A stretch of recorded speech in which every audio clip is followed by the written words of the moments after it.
Un autre sujet sur une fiche qui avait été dévoilée au grand public, d'une fiche d'allocation, d'une famille qui avait, je crois, 10 enfants et qui touchait quasiment 6 000 euros. Alors, 6 000 euros, c'était pour la rentrée, il y avait des aides d'entrée pour les enfants, donc je crois qu'en gros, ça équivalait à 3 700 euros par mois. Est-ce que c'est bien, est-ce que c'est pas bien, est-ce que c'est abusé, est-ce que c'est pas abusé? Et toujours pareil, il y a les gros abrutis qui, quand tu leur dis non, c'est abusé, eux, dans leur tête, c'est « Ah, t'es contre les allocations, alors que putain, c'est ça la beauté de la France, c'est les aides et tout ça, machin. » Moi, je suis absolument pour les aides sociales. Le réel niveau d'avancée de l'humanité, c'est pour ça que pour moi, la France est même en top 1 mondial, des pays les plus avancés au monde, parce que le rapport infrastructure, vie publique, technologie, enfin tout ce que vous voulez, médecine, santé, et surtout aide sociale, on est, si on prend tout ça réuni, qu'on fait une moyenne, je pense qu'on est les plus avancés. Enfin, il y a peut-être certains pays nordiques qui seraient devant. Par exemple, les États-Unis, c'est vraiment de la grosse merde à côté. Ils sont peut-être number one sur plein de niveaux, mais je suis désolé, là-bas, si vous êtes dans la merde, vous crevez la bouche ouverte. Et après, ne parlons même pas de la Chine, qui est aussi au top niveau mondial sur plein de trucs, mais qui voudrait vivre en Chine? Donc voilà, je suis complètement pour les aides sociales et tout ça, mais là, dans ce cas, à un moment donné, il faut arrêter d'être hyper démago, en mode oui, pour l'aide, pour le peuple et tout ça, parce que toucher presque 4000 balles par mois, quand effectivement on ne fait rien, c'est scandaleux. Et je pense qu'il y a moins de 10% de la population française qui touche 3 700 euros par mois. Alors peut-être avec les deux parents réunis, et encore. Mais sachant que, en plus, parmi tous ces gens-là qui touchent plus ou moins ce salaire, la plupart travaillent. Et donc c'est ça qui est abusé, c'est que, effectivement, si on touche 3 700 euros sans travailler, mais jamais la personne ne voudra aller travailler. Pour avoir un boulot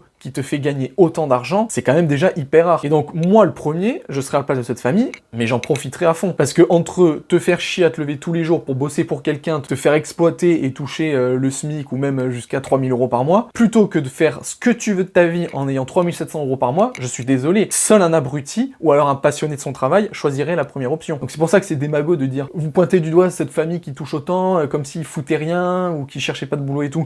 Mais de toute façon, déjà, c'est pas le cas. Là, ce qui est pointé du doigt, c'est le système, c'est pas forcément cette famille, c'est vraiment le système d'aide qui est comme ça, qui est pointé du doigt. Et puis quand bien même, je veux dire, même moi, du point de vue de la famille, je suis absolument d'accord avec cette famille. Jamais de la vie, je vais renoncer à ces aides. Donc voilà, le problème, c'est pas les gens qui profitent ou qui profitent pas, peu importe, mais c'est vraiment le système. À un moment donné, quand on est dans une société où ne pas travailler rapporte plus que travailler, mais en fait, si tout le monde décide de faire ça, le système s'effondre. Plus personne travaille, donc plus d'aide, il y aura pas assez d'argent, les aides sociales, elles n'existent plus. Donc voilà, c'est un système qui s'effondre. Donc enfin, ouais, ceux qui sont pro-humanité, machin, mais si c'est bien, pour arrêter la démagogie. C'est bien à un certain degré, mais à un moment donné, il faut instaurer une limite. Parce que aussi, ce qui marche vachement, là, avec le système d'aide, c'est par rapport au nombre d'enfants que t'as. Donc forcément, les gens, plus ils ont des enfants, plus ils vont avoir des aides. Mais ça, c'est pareil. À un moment donné, il faudrait le stopper à 3 enfants maximum. Et après, il y a l'argument de débiles qui vont dire « Oh, mais vous vous rendez compte, en faisant ça, on instaure un quota d'enfants et tout ça, comme à la Chine et tout. » Déjà, on n'interdit rien. Si la famille veut faire 10 enfants, elle fera 10 enfants.